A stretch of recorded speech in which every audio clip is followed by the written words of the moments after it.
Let's go, Ken. Let's do it. This Here we meeting go. is being recorded. Hold on a second. What is this? Yeah, it's us. Yeah, I think, yeah. All right, let me start this over. Let me not start that over. All right, are we ready? Yeah. Welcome back to the Marching to Madness College Basketball Podcast, where we have Coach Bob Cantu back with us. You remember him. He's the former associate head coach and interim head coach at USC. He was with the Trojans for 12 years, as well as stops at Texas El Paso and the University of Portland. Coach, welcome back. Hey, thanks for having me, Ken. Great to see you. Oh, yeah, great to see you too. Hey, give us an update here on some of your endeavors and what you're up to as of now. Yeah, well, I'm currently living in Kansas. I'm in Lenexa, Kansas. My wife's officially or originally from here. Mhm. So when we officially left Portland, we got let go. We kind of figured this would be a place to kind of settle down. I'd moved my stepdaughter around, so much, and then looked at it as an opportunity maybe to take a little bit of a break.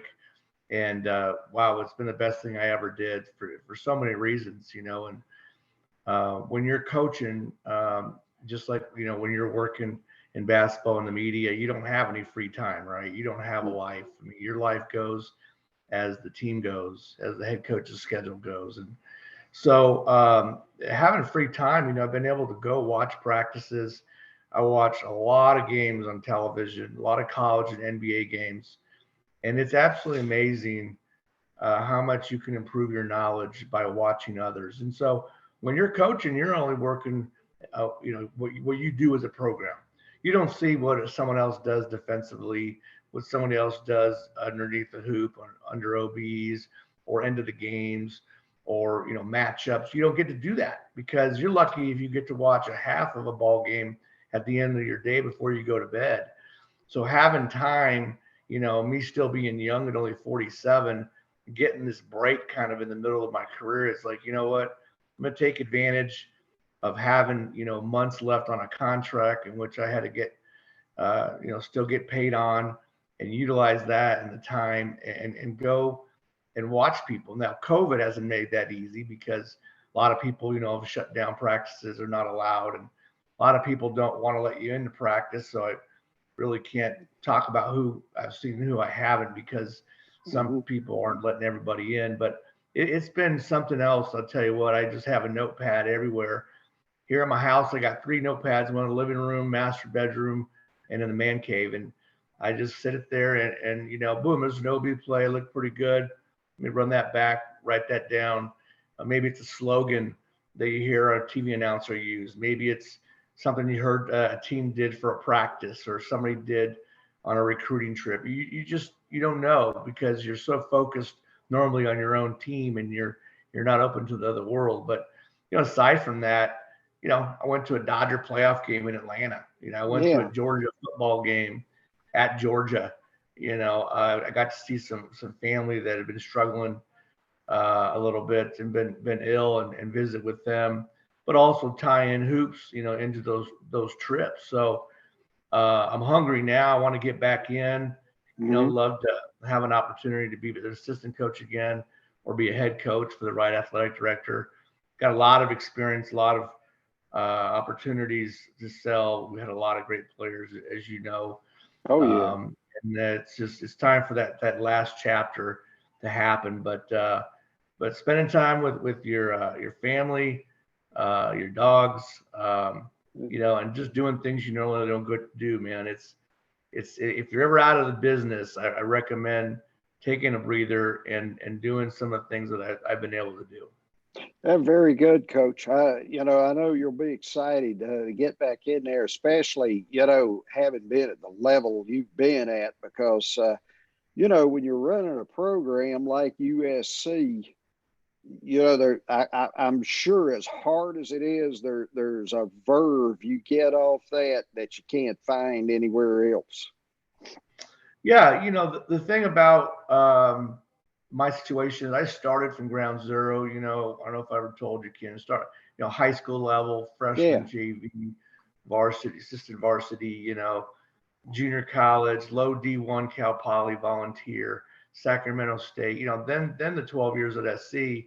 So you had to do the lower levels to appreciate the higher levels. But then, once you've had a chance to coach 10 or 14 pros, and 5 of them are first rounders, and 4 or 5 of them are still playing in the league right now. And guys that are having careers in the league and have worked for 4 NBA coaches as an assistant under them, and work at these great institutions,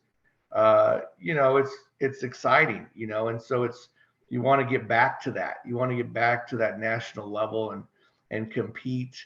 There was a time there at SC where we were so close to really popping it to like kind of where they have it now, or even better with the roster that we had assembled and what was returning. And then we had our big old NC2A scandal, as they called them. Now it's just an everyday thing. Back then, there was an allegation about something that was nothing, and now you've got all these things 100 times worse, and coach gets a 2-game suspension. So, anyways, it is what it is. But that level was fun, and I'll always have those memories. And whatever level I get back in at, it'll be enjoyable, because you do it originally for the love of the game and for the players, and that's why you still do it. Being at the high levels are great, but a win at a low level feels the same as a win at a high level. Yeah, we mentioned there some of your players. You got to be a big Chicago Bulls fan right now. You got Demar DeRozen, who's leading the Bulls in scoring, and Nikola Vucevic, who's 3rd on the team in scoring. And then they're, even though with the bad loss last night, they're still 1st in the Eastern Conference and leading the Bucks in the Central Division. Yeah, it's remarkable to have 2 players, 2 starters on our Pac-10 championship team back in 2009 that are starting and making an impact like that. DeMar has really improved his game. His ball handling has really improved. He can create his own shot so quickly. He's so good off a dribble. You use him to come off of ball screens and to make plays. His passing has improved. And, believe it or not, he shot 9% from 3 from the college 3 for 1 year with us. I bet he's shooting maybe 30, 32 from the NBA 3, but he's improved his game. And I think, I don't know, I can't speak for him, but I think he would have really liked to have come back to LA and maybe finished his career there, and things didn't work out. I think when he saw what was getting put together in Chicago, it really was exciting. And that team, if you watch them play, they play for each other. They've got a great young coach in Billy Donovan. They got an amazing city that has tradition. And, they're sky's the limit. And then, there's always a team that surprises people, just like we had, with Phoenix and Atlanta last year. And why not the Bulls this year? And, Nikola does his job. He's the most underrated, underappreciated center and or just all-star in the NBA. You look at his numbers every game. He is so consistent, rebounding, block shots, and scoring, can shoot the 3, can really pass. He's always boxing out on the glass. And, those 2 guys have a chance. Well, I think DeMar for sure will be an all-star. I hope Nikola will be as well. But I think they're going to have a chance to not only, get into the playoffs, but to make a run, and maybe they can knock off the Bucks, one of these other teams, the Nets or Heat or somebody. So that'd be fun. But yeah, it's exciting to see them. Taj is still hanging on there with the Knicks, and he's doing well. I forget about the other ones. Nick Young's been out of the league a couple years now. Yeah, I miss him. OJ Mail's been out for a little bit too, but I think at one time, Dwayne Dedman. We still got Dwayne Dedman. That was the last one I had, who played for us only 2 years and never played high school basketball. And he can impact the game with his motor and with what he does. And so he's still playing with Atlanta. So that's what's left over from, that group when I left in 2013. And, now they've put together their own nice group of guys to carry on that SC tradition. And they're having another outstanding season this year. So, I like to see them, try to get to the Final Four. So I'll be rooting for Mhm. the Trojans. Oh yeah. Right. There you go. That is right. Yeah. Yeah. You know me, back when Pete Carroll was there, and of course I grew up pulling for Trojan football on the East Right. Coast, you know. But Uh, anyway, hey, college basketball, again, it's off the charts this season. We've got all these buzzer beaters. We've got teams playing, now like it's March, every night. All our teams, all 358 of them, are eligible for a playoff, unlike football. And I just sit here every night, or every night I don't go anywhere, just drink it all in. It's unbelievable where we're at right now, even with the transfer portal. yeah. Well, just in the last, I would say 2 to 3 years, it's changed so much. The Mm-hmm. portal has been good and bad, but you look at it now where a head coach gets another job and Mm-hmm. he's just basically taking his best players with him. Like, all Mm-hmm. right, guys, who wants to go? And their commitments, and that's, Lincoln Riley has guys committed from Mater Dei down the street to Oklahoma, gets Mm-hmm. the SC job, they decommit, they come with him. It took 30 seconds, Yeah. but and it's a positive for the kids to have opportunities, and it's a positive for the coaches. But in recruiting, there's no longer underclassmen recruiting. I mean, there can be, but you might be wasting 4 years to get a kid to play maybe a semester for you if you're lucky. Mm-hmm. The thing I learned when I was at Portland is we were trying to build it with freshmen and sophomores and develop these kids. Well, that didn't work because Marcus Shaver decided I'm going to go start at Boise State, and because Mm-hmm. it's a better conference, and this other kid decided I'm going to go pro because I can go make some money. And so Mm-hmm. you have to find a way to get old and stay old. Mm-hmm. You have to continue to recruit, all levels, but you got to be able to plug JUCOs and transfers in there. But the most important thing is you got to recruit your own players Yeah. and the relationships you have with these guys. And you're going to have to think twice about how you coach them sometimes. And so I think the good coaches have to become even better because you and your staff will determine whether a kid will come back regardless of how he plays. And it's just his experience. So, you know, that's definitely changed a lot. Definitely. And then the style of play, with the small ball and so many 3-pointers being shot, it's so different from where literally you would play inside out. And there's still a few teams that do that, but like, everybody now wants to just get up and down, screen a roll, throw it Mm-hmm. back, drive it, get fouled, kick it out three. It's just kind of freelance basketball. It does make it difficult to defend because you are spread out, but Mm-hmm. it's definitely changed a lot. But there are a lot of positives. I'm just a little bit afraid for the mid to low level teams long term, Ken, Mm-hmm. that with all the money being made at the high majors, are these high majors going to branch off and have their own alliance? Is it going to be the top 50, top 75 teams having their own thing, and then there's everybody else? These kids are going to be able to have the same type of experience. Is the tournament going to still be where a 15 a seed beats a 2 or a 16? Mm-hmm. UMBC beats a Virginia. Will there even be that? Yeah. What's the future going to hold? I don't know. NC2A doesn't seem to have any presence in anything, In in anything, they're anything at worthless. all. I don't think I've seen the president speak publicly. I don't know where he's at. So, Yeah. do they care? I don't know. Are they just going to give in and let everybody kind of do their own thing? I have no idea. But so who knows what the future of our sport is? But it's a wonderful sport.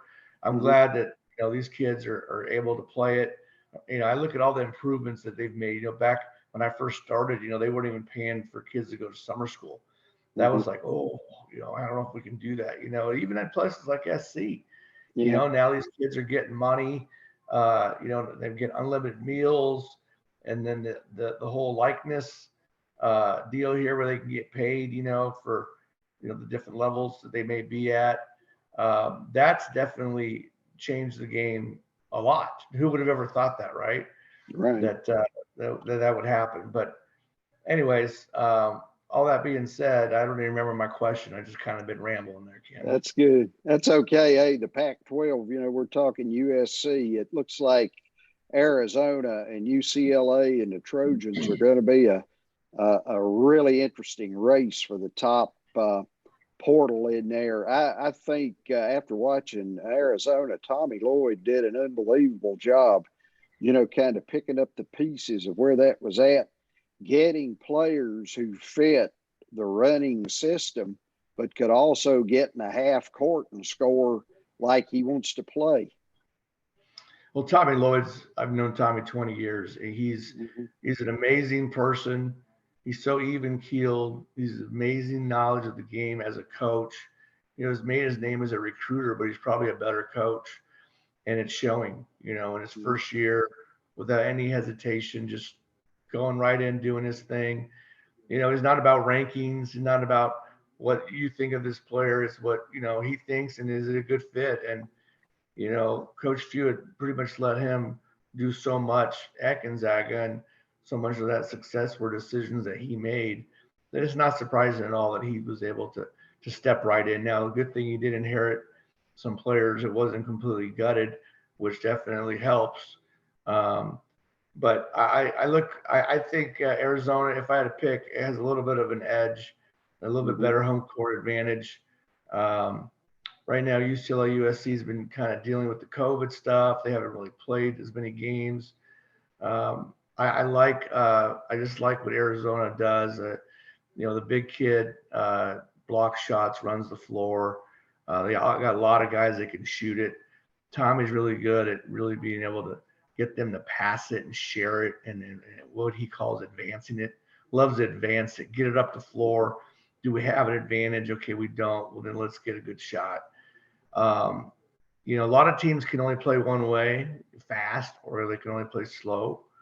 But his teams can play both, and he's very good. I like UCLA. Got a lot of returners, great coaching, great experience. Because of the COVID, they're kind of like starting over again. They looked a little rusty at times when I saw them last week, but I think they have a big one tonight against Oregon. Yeah, and that'll be a good test to see kind of, because Oregon's a good solid team. And then USC has really come on lately. I mean, I know they just got upset by Stanford on the road. I watched that game, but a lot of this is because they're not in their normal schedule. And your Thursday, Saturday tradition, kids know when they're off. They know when they're shooting. They know when the travel day is. You're trying to make up games. So you're playing on a Sunday. You're playing on a Monday, on a Tuesday. You're trying to squeeze 3 games in. So everything is not normal and really not fair that certain teams are having to deal with it. But, this whole COVID thing's not fair to everybody. So, I mean, it is what it is. Once they get going, I think there'll be a tie. It's great to see 3 top 10 teams in the Pac-12. I mean, in the Pac-12. Pac-12 is tremendous. I remember one year, I want to say it was 2009, we had 7 teams in the NCAA tournament. 7. Arizona was the 7th seed that year. And, and they've had other years. I think they've had 6. I don't know if they've had 7 since then, but a lot of years are 5. Well, you've got 3 really strong ones right there. 3 that could be, first or 1 or 2 seeds for sure in the tournament. Now, do you end up that way? Are you going to beat up each other? You're going to play each other twice. You're going to play each other again, in the tournament, conference tournament. What does that do? I don't know. But then you look at the Big 12, and they're saying they could have 3 1 seeds in the same league. So you could be 3rd place in your league and still be a 1 seed. So, see how it all plays out. But Pac-12 has definitely improved, and it's fun to see. Even though I'm not living on the West, I feel like I still live on the West. All my, so many of my colleagues and friends are there, and my camps are still out there in my hometown. My dad's out there, so I follow it. I'm just 2 hours behind, so I don't get to bed till a lot later. Yeah, I watch it too. I noticed there's like 3 or 4 11 o'clock games tonight. They're not all in the Pac-12, but I think maybe Gonzaga, who everybody everybody they lost a couple of games and then everybody jumped off the bandwagon. Except for the bookmakers, they've still got them as the favorite to win it. Well, I wouldn't jump off Gonzaga at all. I mean, they're right there with any of the Pac-12 teams or ahead. I mean, they just really loaded their schedule. Their schedule was probably 1 or 2 games too strong, I think. Because their league, they probably didn't anticipate the league being as good. Now, where you've got a San Francisco in there that's going to be more likely having a great chance to get a bid. BYU, St. Mary's. You got games on there that are actually going to help you, or normally those games, wouldn't help you as much. So for them, I think it's just going to be a matter of playing out the WCC. They might lose 1 or 2, get the momentum in the conference tournament, and may come in as a 2 seed versus a 1. I don't think it really going to make a difference. I don't see them dropping below a 2 line unless they have some type of injuries or major illness. But, I talked to a friend of mine, Kenny DeWeese, who's at Wyoming, and I said, I really like your team. I said, I could see you guys making a run in the conference tournament and maybe getting a chance and playing a Boise or a San Diego State or a Colorado State. And he goes, yeah, I could see that too. He goes, we got to beat COVID though. He goes, we have to beat COVID. He goes, that's the only thing really that is as important to them as recruiting or game planning or anything else, is how are we going to stay healthy and avoid COVID so it doesn't wipe our team out, which wipes out our whole momentum. And so that's what these coaches are really, really worried about. But West Coast basketball, I like a couple teams in the Mountain West, definitely those 3 in the Pac-12, Gonzaga, BYU.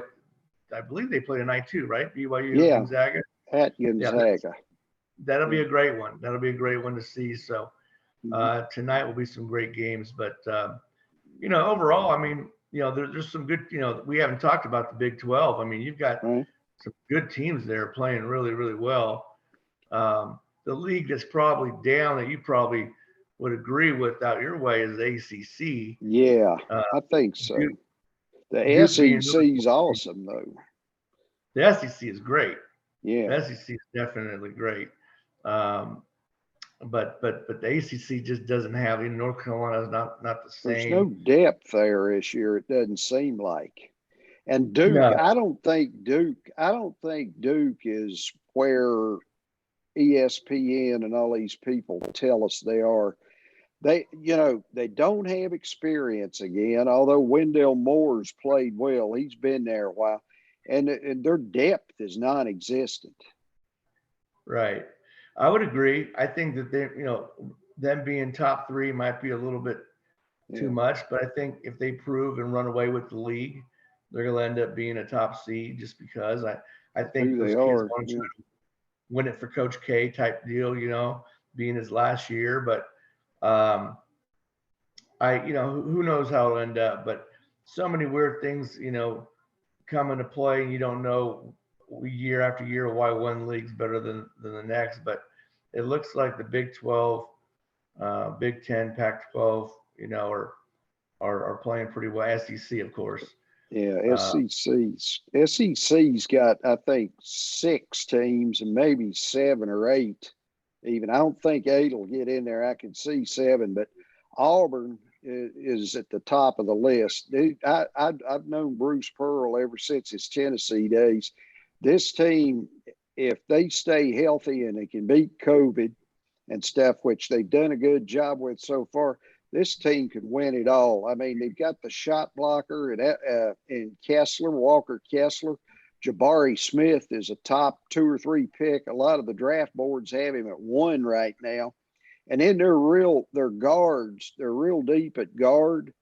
They thought they didn't have, or the pundits didn't know if they had a point guard or not. But Wendell Green Jr. came in from Eastern Kentucky, and he and KD Johnson, who came over from Georgia, are like a couple of pit bulls there in that backcourt. Man, this team is it.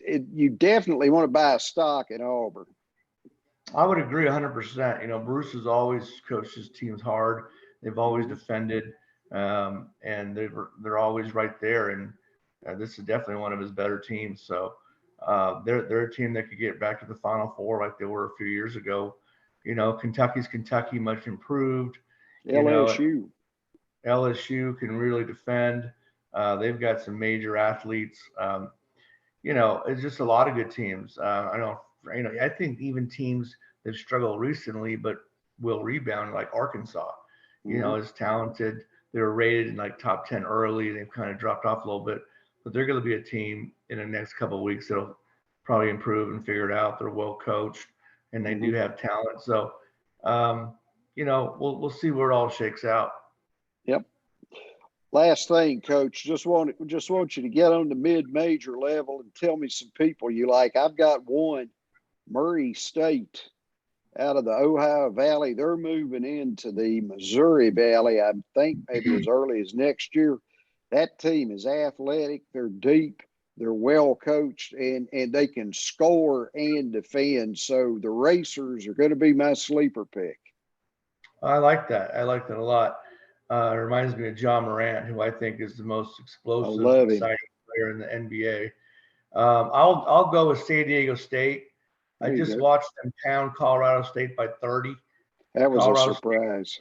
Was number one undefeated pick of the league, and they just literally manhandled them.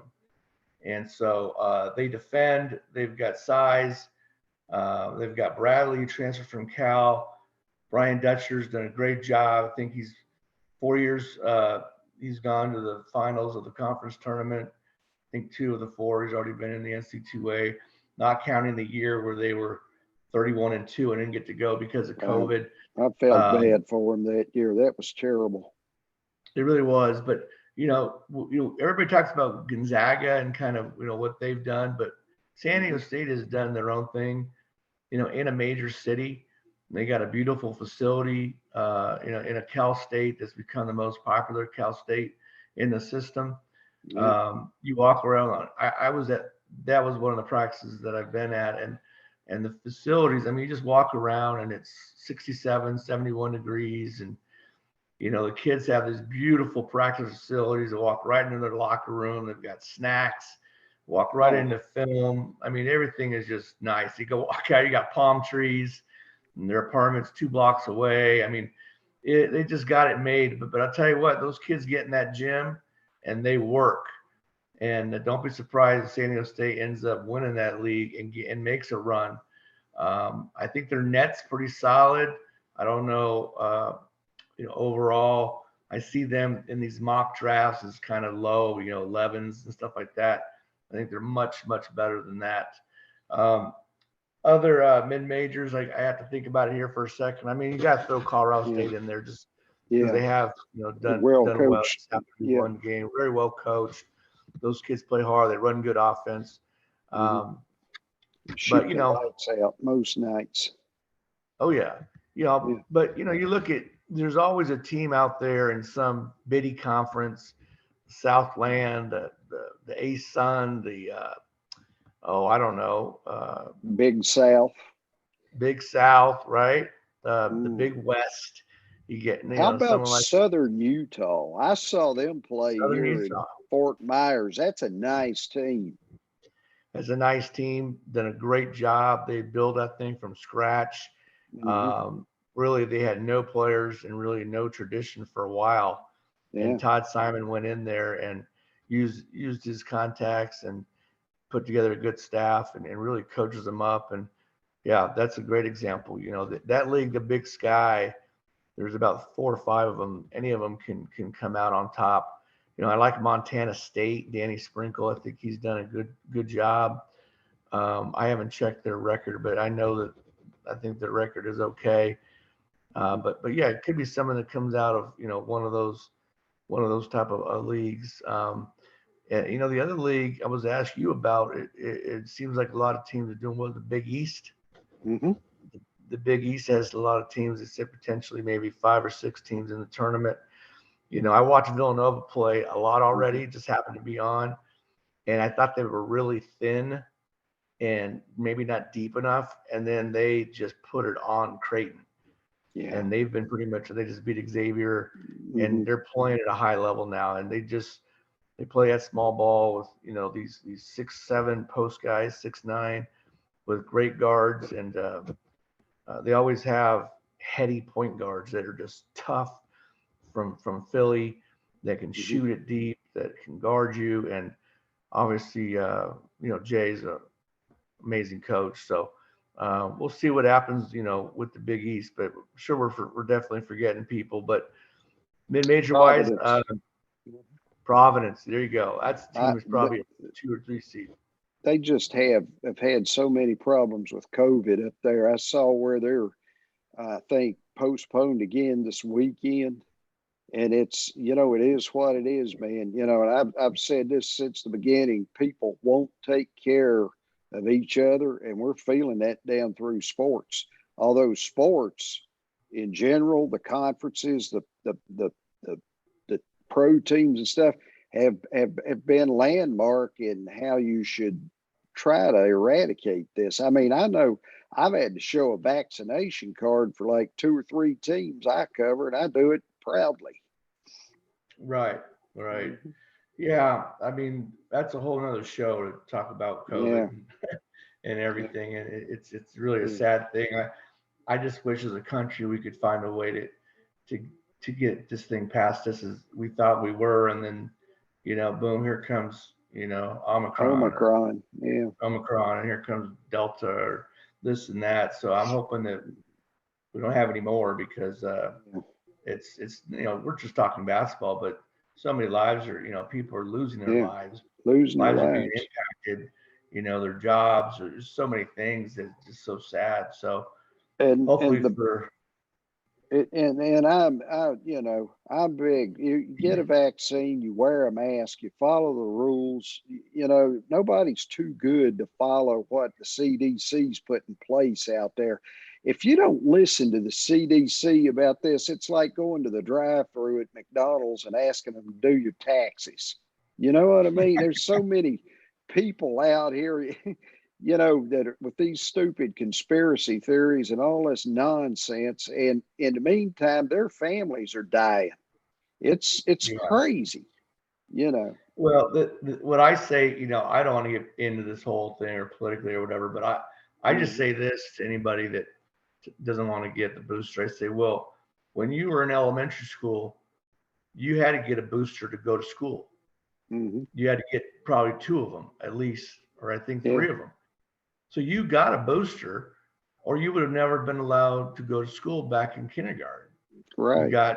You got vaccinated, and no one remembers that, but we all did as 5-year-olds, 6-year-olds, and then I think we might have had another vaccination when we were like 10 years old. I don't know. I mean, your dogs need vaccinations, this and that. I mean, it's just a part of life, but obviously we all don't know long-term effects, but I mean, look at the effects of how many people are dying.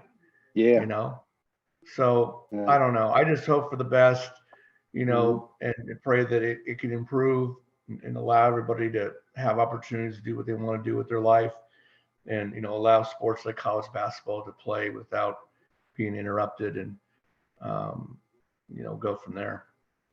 Coach Bob Cantu, one of the great guests of Marching to Madness, one of the first guests of Marching to Madness. Coach, it's good that we've got Zoom now. We can actually talk to each other like this and actually see each other. It's go Raiders, by the way. I know you're a Chiefs fan. Yeah, congratulations on your Raiders. That was a remarkable job making the playoffs. I still don't know why the Charger coach just didn't let the time run out and let them both just get in, but the Steelers are happy, and this is going to be a fun weekend to dabble, watch my basketball and continue my observing.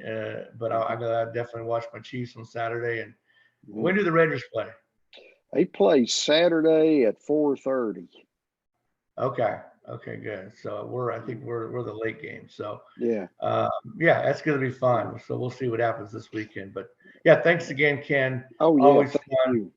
And I'll never forget, we talk about you talk about USC football, and when we first met was we were having our elite camp, and it was, I believe it was 2008, 2007 or 8, and we're up at the Galen Center, and you're out. You came out and called me and said you were going to be in the area and came to visit, and we sat in the bleachers there watching some kids play in the camp, and Yeah, it was our first time back in like 07 or something like that. So about that was 15 cool. years, I think. That's hard to believe. I know. I used to go out there to shoot baseball. The I'm an Angels fan, Angels and Dodgers and Padres, and go up some years north to the Giants and A's, and I kind of miss doing that stuff. Well, you were going to an Angel game that night. Yeah. So you just came during the day, and then you went to the Angel game that night. So yeah, I remember that. And then seeing you when I was in Conference USA, seeing you on the road. UTEP, yeah. Yeah, I was a UTEP and Charlotte. You were out there, and so we run into each other at Final Four. Hopefully, will you be in New Orleans? Yeah, definitely. Especially if like Auburn gets in there, or somebody like it, I'll definitely go. I might anyway, because I mean it's a short, such a short flight over there from Tampa. Yeah, definitely. Well, we'll get together. Well, thanks again for having me, and thank you. Best of luck. But yeah, I'll talk to you soon. I'll text you, I'm sure. So sounds good. Yeah. Thank you. All right. Yes, sir. Later. Bye. Thank you. Mm-hmm.